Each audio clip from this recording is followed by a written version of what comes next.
बोल गंगा मैया की जय। वामन भगवान का चरणोदक, विष्णु स्वरूप श्री हरि का चरणोदक ही माता गंगा का पावन निर्मल जल है, इसलिए इसे विष्णुपदी कहते हैं। वामन भगवान बोले राजन मेरे 2 चरण हो गए और संकल्प तुम्हारा 3 चरण का है, अब तीसरा चरण कहां रखूं ये तो बताओ, नीचे ऊपर के तो सब लोग नप गए। अब बलि मुंह लटकाए खड़े हैं, क्या बताएं, जगह ही नहीं बची, कोई स्थान ही शेष नहीं रहा। हाथ जोड़ के बोला महाराज ये बताइए धन बड़ा होता है कि धनवान? भगवान बोले धन का मालिक धनवान धन से श्रेष्ठ होता है, मालिक तो धनवान है।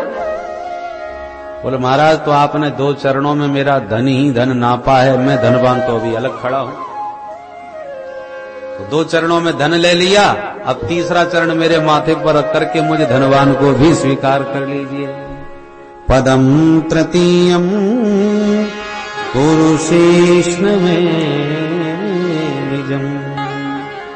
भगवान प्रसन्न हो गए, तुरंत अपना दिव्य पादारविंद बलि के माथे पर रखा। महाभागवत प्रहलाद जी प्रकट हो गए, धन्य हो प्रभु, मुझे तो आपकी गोद में ही बैठने का गौरव मिला, और मेरा पौत्र कितना भाग्यशाली है जिसके माथे पर आपका पादारविंद आज रखा हुआ है। प्रहलाद जी ने प्रभु की स्तुति गाई, बलि पत्नी विंध्यावली भी भगवान की स्तुति कर उठी। उसी समय ब्रह्मा जी ने भी प्रकट होके कहा प्रभु जो आपको तुलसी दल चढ़ा दे उसे सर्वस्व दे डालते हो, और जिस बेचारे ने सर्वस्व दे डाला उसे बांध के पटक डाला। ये आपकी लीला भी समझ में नहीं आती मेरे। भगवान हंस करके बोले ब्रह्मा जी मेरा स्वभाव है, मैं जिससे प्यार करता हूं, जिस पर कृपा करना चाहता हूं, उसका पहले अहंकार तोड़ता हूं। इनको पद का दाता पने का जो अभिमान था उसी को तोड़ने के लिए ये मेरी लीला हुई। तुम देखो भगवान बोले बलि सचमुच तुमने मेरा हृदय जीत लिया, मैंने तुम्हारा सर्वस्व छीन लिया, तुम्हें बांध के पटक दिया, तुम्हें बहुत डांटा, मेरा व्यवहार बड़ा विपरीत था, विचित्र था, परंतु इतने पर भी तुमने धर्म नहीं छोड़ा, अपना वचन नहीं छोड़ा, इसलिए तुम्हारी धर्म निष्ठा वचन निष्ठा से भाई हम बहुत प्रसन्न हुए। तुम बड़े धैर्यवान हो। वैसे तो हम तुमसे इंद्रासन छीनने ही आए थे, पर अब हम तुम्हें इंद्रासन का अधिकार दे रहे हैं। तुम 100 यज्ञ कर चुके हो तो शतक्रतु की पदवी प्राप्त हो चुकी है। आगामी मनवंतर के तुम इंद्र बनोगे, और जब तक इंद्रासन तुम्हें न दिया जाए तब तक हम तुम्हें सुतल लोक देते हैं, वहां बैठ करके राज्य करो। स्वर्ग के समान ही ऐश्वर्य सुतल लोक में है। और कुछ चाहते हो तो मांगो। बलि ने कहा महाराज मुझे कुछ नहीं चाहिए, मैं तो यही चाहता हूं कि आपकी झांकी सदा निहारता रहूं, ये आपकी सुंदर बाकी झांकी मेरे नयनों से कभी ओझल ना हो। भगवान बोले ये तो तगड़ी ड्यूटी लग गई भैया, तो ऐसे हम तेरे सामने कब तक खड़े रहेंगे? चल तू भी क्या कहेगा, तू सुतर लोक का राज्य करना और मैं तेरे दरवाजे का द्वारपाल बन के इसी रूप में सदा खड़ा रहूंगा। तो सदा सन्निहितम वीर तत्र मां रक्षते भवान, तो आते जाते घुसते सदा मेरे इस रूप का दर्शन करना।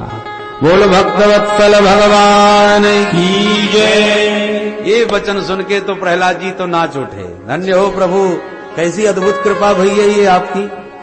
अरे जिस प्रभु का दर्शन करने के लिए ब्रह्मा जी भी लाइन लगाए खड़े रहते हैं कि कब नंबर आवे दर्शन पावे, बड़े बड़े देवता बाट निहारते हैं, वह सारे जगत का मालिक हम असुरों का द्वारपाल बना खड़ा होगा, इससे बड़ा गौरव हमारे जीवन में क्या हो सकता है। यन्नो सुराणामसि दुर्ग पालो। समस्त परिकर के साथ वामन भगवान को लेकर के राजा बलि चले गए सुतल लोक में। नारद जी ने खबर करी लक्ष्मी मैया को, माता जी प्रणाम। आओ नारद जी क्या समाचार लाए हो? नारद जी बोले आपके लिए माला झोली लाया हूं, बैठ के भजन करो। और स्वामी जी के लौटने की बिल्कुल आशा छोड़ दो। क्यों, क्या हो गया? अरे हुआ कुछ नहीं है, घबराओ मत। न जाने क्या हुआ, उन्होंने विदेश में जाके नौकरी ढूंढ ली। क्या मतलब? बोले मतलब ये है माता जी, आपके स्वामी जी सुतल लोक में बलि के दरवाजे पर द्वारपाल बने खड़े हैं। जागते रहो। मेरी झूठी मानो तो अपनी आंखों से चल करके देख लो। अब लक्ष्मी जी घबरा गई, हे भगवान, तो क्या वो कभी लौट के घर नहीं आएंगे, वहीं के वो बन के रह गए? बोले हाँ, बलि ने उनको अपना द्वारपाल बना लिया। लक्ष्मी जी बोली, तो नारद जी कुछ उपाय बताओ, मेरे मालिक मुझे कैसे मिले? नारद जी बोले एक उपाय है। क्या? बोले बलि के कोई बहन नहीं है। लक्ष्मी जी बोली, अब मैं सब समझ गई। तुरंत लक्ष्मी जी आई सुतल लोक में। बलि आ रहे थे घूम करके, और रास्ते में लक्ष्मी जी ने रोना चालू किया। साधारण एक स्त्री का वेश बनाए। रुदन सुना तो बलि दौड़ करके आए और बोले, देवी जी क्या बात है, क्यों रो रही हो, क्या कष्ट है आपको? आंखों में आंसू भर के लक्ष्मी जी बोली, भैया क्या बताऊं, रक्षाबंधन का पावन पर्व आ रहा है, श्रावण का महीना है, और भगवान ने सबको भाई दिया पर मुझे कोई भाई नहीं दिया। अब बताओ मैं किसके हाथ पर राखी बांधूं? तो बलि भी गदगद होके बोले, बहन यदि भगवान ने तुझे कोई भाई नहीं दिया तो मुझे भी कोई बहन नहीं दी, या तुम उचित समझती हो तो मुझे भाई मान के मेरे हाथ पर राखी बांधो, मुझे बहन मिल जाएगी, तुम्हें भाई मिल जाएगा। लक्ष्मी जी प्रसन्न हो गई, बोले इससे बढ़िया सौभाग्य मेरा और क्या होगा। मैं आज से तुम्हें धर्म का भाई स्वीकार करती हूं। बलि ने कहा, तो मैं भी तुम्हें अपनी बहन स्वीकार करता हूं, या तुम मेरी बहन सचमुच बनी हो तो चलो पहले मेरे घर चलो और मेरे हाथ पर घर में जाके राखी बांधो। हाँ भैया मैं अवश्य चलूंगी। तुरंत बहन जी बना करके लक्ष्मी जी को साथ में लेके बलि घर घुसे, और जो घर में प्रवेश किया सो दरवाजे पर खड़े अपने श्री हरि नारायण का दर्शन लक्ष्मी जी ने किया। भगवान लक्ष्मी को देखे इशारे करने लगे, अरे तुम यहाँ कैसे? लक्ष्मी जी ने कहा, तुमने नौकरी ढूंढ ली सो हम भी नौकरी करने चली आई, मैं अकेली घर में बैठी क्या करते? ओहो।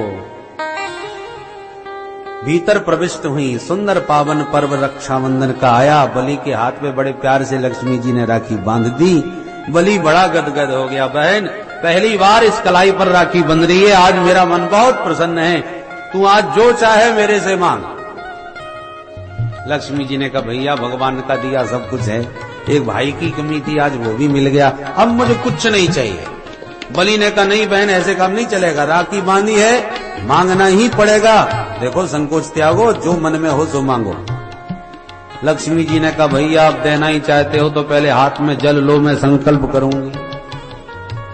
और संकल्प का नाम सुनते ही धड़कन तेज हो गई बलि की। बहन जी इस संकल्प के झगड़े में मत डालो, मुझे बड़ा डर लगता है इसका। मैं तुम्हारा भाई हूं, वचन देता हूं, जो मांगोगी सो दूंगा दूंगा दूंगा। वचन दिया। लक्ष्मी जी हंस गई, अच्छा ठीक है, मुझे अपने भाई के वचन का भरोसा है। भैया भगवान ने और तो सब कुछ दिया है, बस एक द्वारपाल की कमी और पड़ रही है, तो अपना द्वारपाल हमको दान कर दो। सोई बलि सब समझ गए, हाथ जोड़ के बोले, बहन जी सच बताओ तुम कहां से पधारी हो, आपका परिचय? लक्ष्मी जी अपने दिव्य रूप में प्रकट हो गई। वो लक्ष्मी मैया की। लक्ष्मी के स्वरूप को समझकर बलि सारा रहस्य जान गए। तुरंत वामन भगवान को बुलाए, चले आओ सरकार। वामन भगवान आ गए तो बलि जी वामन का हाथ पकड़ के लक्ष्मी जी को देते हुए बोले, सुनो बहन जी, तुम दोनों ही पति पत्नी मां ठगिया निकले। क्या मतलब? बोले मतलब यह है कि त्रिलोकी का नाथ मेरे सामने वामन बन के आ गया, मैंने त्रैलोकी की संपत्ति वामन के रूप में भगवान को दी। मैं कितना भाग्यशाली हूं, मैं तो ये सोच रहा हूं कि त्रिलोकी का नाथ, सारी दुनिया का दाता, सारा जगत जिससे हाथ पसारता है, उसने मेरे सामने हाथ पसारा और उसे मैंने त्रैलोकी की संपत्ति दान कर दी। और महालक्ष्मी जब तुमने मेरे सामने हाथ पसारा तो मैंने तुम्हें त्रिलोकी नाथ का दान कर दिया। दुनिया में दो ही जगह हाथ पसारते हैं, या नारायण के सामने या महालक्ष्मी के सामने, पर बड़ भागी तो बलि है जिसके सामने लक्ष्मी नारायण दोनों ने हाथ पसारा, और दोनों को देने का गौरव इस बलि को प्राप्त हुआ। तब से बलि का दान जगत प्रसिद्ध हो गया, दुनिया में इससे बड़ा दानी कौन होगा, शब्द ही प्रचलित हो गया बलिदान। जो अपने आप को भी दान कर दे उसका नाम बलिदान। कोई देश के लिए बलिदान होता है, कोई धर्म के लिए बलिदान होता है, तो बलिदान का मतलब बलि जैसा दान। जिसने अपने आप को भी समर्पित कर दिया। बोल भक्तवत्सल भगवान की जय। सुखदेव जी कहते हैं राजन, इस प्रकार से विविध मनमंत्रों में भगवान की विविध लीलाएं होती हैं, अवतार होते हैं। एक बार मत्स्यावतार धारण करके भगवान ने प्रलय पर्यंत सत्यव्रत नाम मनु की रक्षा की थी। इसके साथ ही अष्टम स्कंद को विराम। नवम स्कंद में भी 24 अध्याय हैं। इनमें 12 अध्यायों में सूर्यवंश जिसमें प्रकट भय राम जी, उसके बाद 12 अध्यायों में चंद्रवंश जिसमें प्रकट भय हमारे श्याम जी।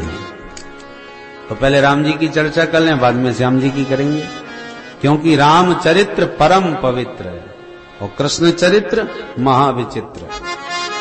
तो विचित्र कृष्ण की कथा बाद में, पहले पवित्र राम जी की चर्चा हो जाए।